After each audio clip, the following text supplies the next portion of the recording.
All right, guys, we're going to talk about multiplying fractions and how to illustrate the multiplication of fractions. And we're going to cover a number of things and hopefully get to the point where you can do this without making these rectangles. You don't want to be making rectangles for the rest of your life. But let's look at how these illustrate our problems. So the first thing we have is we have 2/3 of 1/4, and I need to decide which side to put my fractions on. I'm going to look at my denominators and find the largest the denominator that is the largest number, because that's going to give me the most sections. And I'm going to put that on the sideways, side to side here. So I'm going to do 1/4. And my top number tells me how much shaded. My bottom number tells me how many sections I need. I need a total of 4 sections. Now, they don't have to be perfect, but try and keep them as even as possible.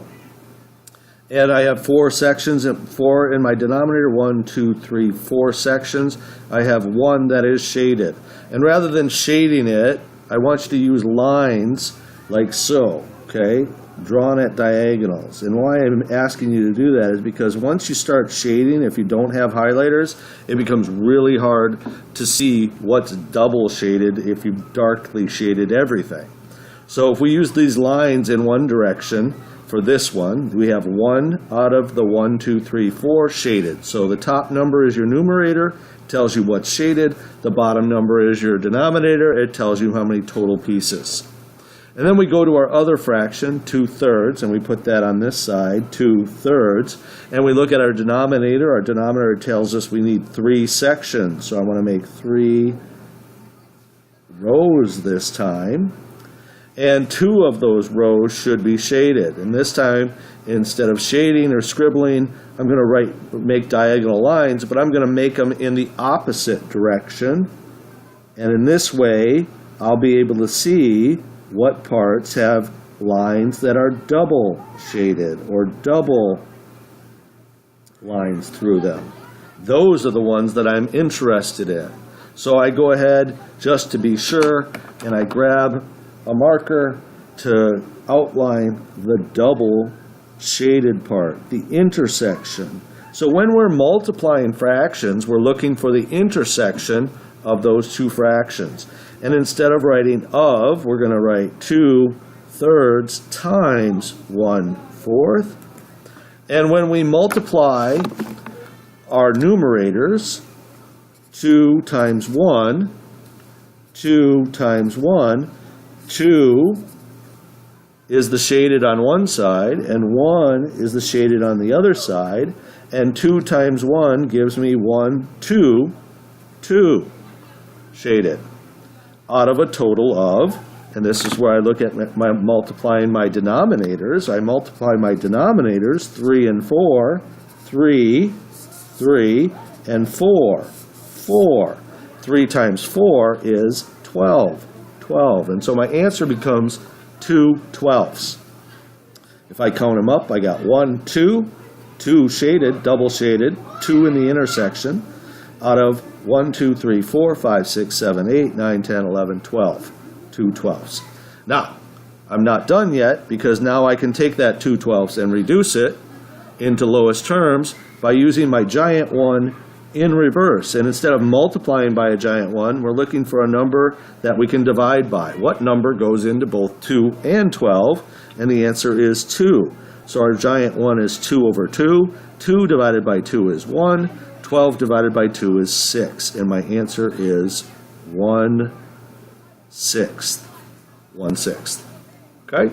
So let's do it again. We'll try it again on this and see if we can't see it from a little different direction. Again, we're going to start with 7/8. 8 is the denominator with the highest value, so we're going to put 7/8 going side to side. The bottom number, the denominator, tells me how many pieces I need. And we know 8 divides into 2, and 4 divides into 2, and 2 divides into 2. And that's how we can make our estimate the sizes of our pieces. And out of this, we have 8 pieces, 1, 2, 3, 4, 5, 6, 7, 8.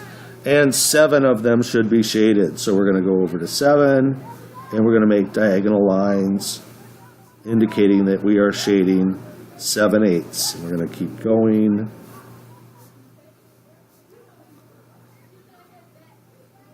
And then we're going to take our other fraction. We got 7/8, we got 1/3. I'm going to put 1/3 on the other side.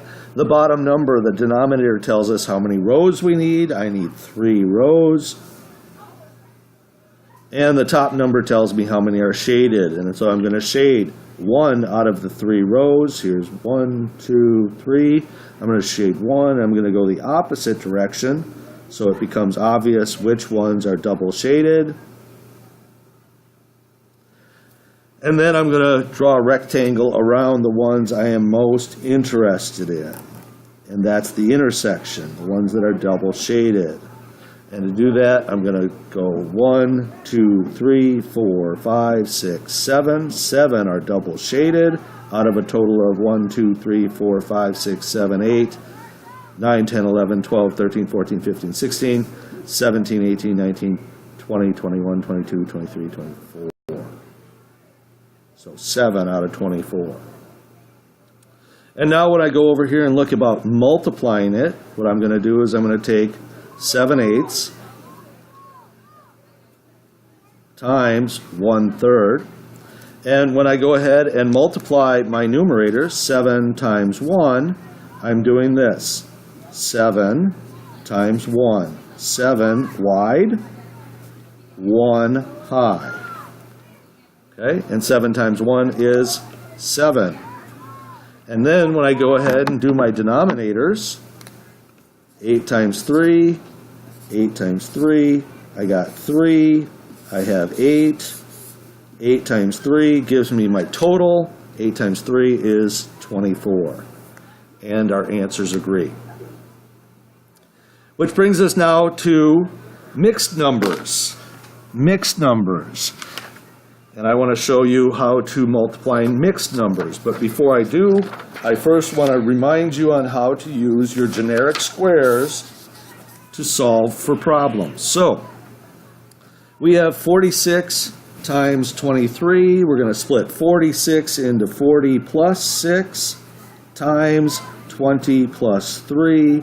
And we're going to put it on our area model. 40 plus 6, 20 plus 3. And then we're going to find the area of each of these rectangles. Okay, let's do the pink one first. 40 times 20. 4 times 2 is 8. Add the 2 zeros, 800. And then we're going to do the green square. 40 times 3. 4 times 3 is 12. Add the 0, 120. Then we'll do the yellow square. 6 times 20. 6 times 2 is 12. Add the 0, 120. And then finally, the orange square, 6 times 3 is 18. And then over to the side, we're going to add those up. 800, 120, 120, 18. And you're just going to add those up. 0, 0, 0, 8. 0, 0, 2 plus 2 is 4, plus 1 is 5. 8 plus 1 is 9, plus 1 is 10. So it's 1,058. Well, we're going to use the same strategy to solve for 2.5 times 1 and 1/3. We're going to take 2.5 and turn it into 2 plus 1/2 times 1 plus 3/4. And we're going to put it on here, 2 plus 1/2, 1 plus 3/4. And then we're going to do the same thing. We're going to find the area of each rectangle. 2 times 1 is 2. 2 times 3/4. 2 times 3/4 is 6/4, or 1.5. So 1 and 1/2. And 1/2 times 1 is going to be 1/2. 1/2. And then finally the orange, and this is the most complicated one, 1/2 times 3/4. 1 times 3 is 3, 2 times 4 is 8, and it becomes 3/8. And then we would line these up. 2 plus 1.5 plus 1/2 plus 3/8. Now, This could be a little complicated if we wanted to do the common denominators, but if you're looking for numbers that combine easily, we know 1 and 1/2 plus a half is going to equal 2, so this becomes 2 plus 2 plus 3/8, which now is going to equal 4 and 3/8. Now, that's a strategy that works, using the generic squares. But there is an easier way, and I want to go over it now so that you're aware of how to deal with mixed numbers. You can use mixed numbers like this, 2 and 1/2 times 1 and 3/4, and you can change these to improper fractions before you multiply, and then you don't have to draw the squares at all. So how do I change this from a mixed number to an improper fraction? 2 and 1/2 looks like this, 2 and 1/2.